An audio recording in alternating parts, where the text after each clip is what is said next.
So, you're thinking about a trip to the US in 2025. Look, if you're feeling a bit of that excitement mixed with, well, a whole lot of anxiety about the visa process, trust me, you are definitely not alone. There's been so much talk about new rules, crazy high fees, and these endless waits. So what we're going to do right now is cut through all that noise. We're going to break down exactly what's changing for applicants from India. All right, let's get into it. Okay, let's just start with a number. $473. Yeah, that could be the new price tag just for your US visa application. And that, right there, is the first of 3 massive hurdles we're going to walk through today. A huge jump in cost, way more scrutiny on your application, and, you guessed it, the very real chance that those long wait times are about to get even longer. All right, first up, let's talk about Pillar 1, the new cost of entry. We're going to look at just how much more expensive it's getting to even apply for a visa, and this affects pretty much everyone coming from India. And wow, the increase is dramatic. I mean, just look at these numbers. A standard B1, B2 visitor visa, it's jumping from around $185 to potentially $472. That is nearly triple the price. And we're seeing the same kinds of hikes for student and work visas too. This really shifts things from a simple travel expense to a major financial decision for a lot of families. So why the huge price jump? Well, a big piece of the puzzle is this number. $250. This is for a brand new thing called a Visa Integrity Fee. It kicks in on October 1st, 2025, and it gets tacked on top of all the other fees for pretty much every single category. We're talking tourists, students, H1B workers, you name it. And for a lot of travelers, it's not even over yet. There's another $24 fee, an I-94 fee, that's being added for people coming in on visitor or business visas.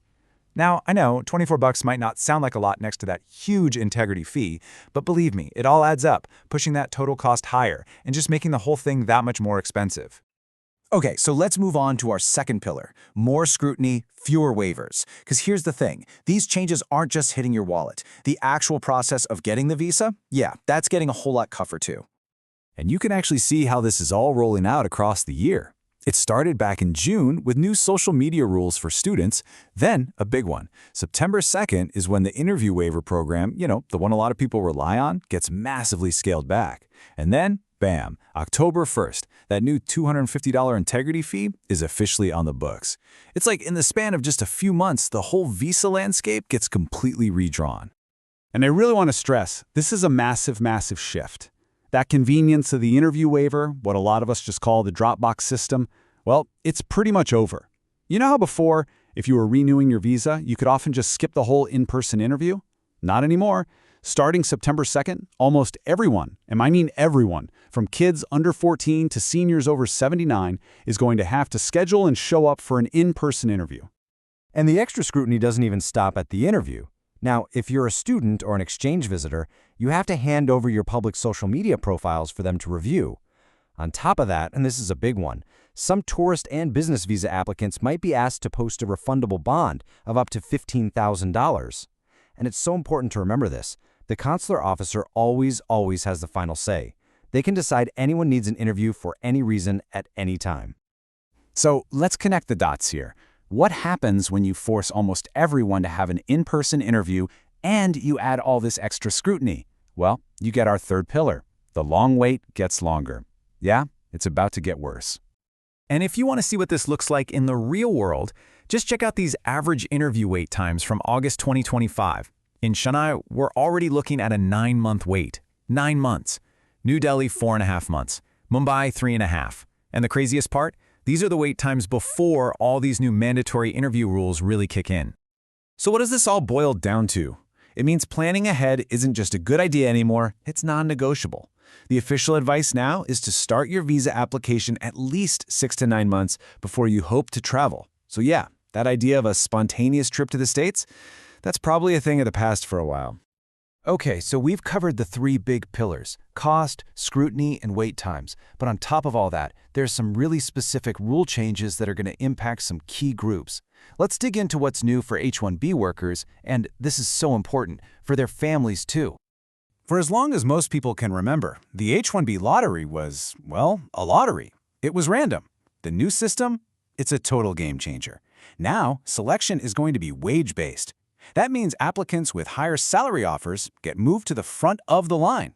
This whole thing is designed to prioritize more experienced, higher-skilled pros. And honestly, it could completely change the kind of person who ends up getting an H1B visa. And here's where it gets really tough for families. There was this policy called bundled processing. Basically, it was a really efficient way to process the H1B workers' application at the same time as their family's H4 applications. Well, that policy is expiring. Without it, you could have a situation where the main H1B worker gets approved, but their family is just stuck in limbo, waiting months, maybe even longer, for their own status to be approved. It creates this huge cloud of uncertainty and potentially heartbreaking separations. Okay, I know that was a lot to take in. So with all these new rules and fees and waits, what can you actually do about it? Well, we've boiled it all down to a simple, straightforward checklist to help you get through this new reality. All right, here is your 2025 game plan. First, you've got to start planning way ahead. Think 6 to 9 months out at least. And as you're planning, make sure you budget for those much higher fees. Before you hit submit, it's probably a smart move to just review your public social media profiles. And definitely, go into this whole process just assuming you will need an in-person interview, even if it's just a renewal. And this is a big one. Check, double-check, and triple-check all your documents. And finally, keep your eyes glued to the official U.S. Embassy websites, because things can and probably will change again. And that really brings us to the big picture here. Because when you step back, these changes, they're more than just paperwork and fees, right? They feel like a real shift in policy. So we'll just leave you with this question to think about. As the door to the U.S. gets narrower, a lot more expensive, and way more complicated to unlock, what does that really signal for the future of travel, of work, and of the whole relationship between the U.S. and India?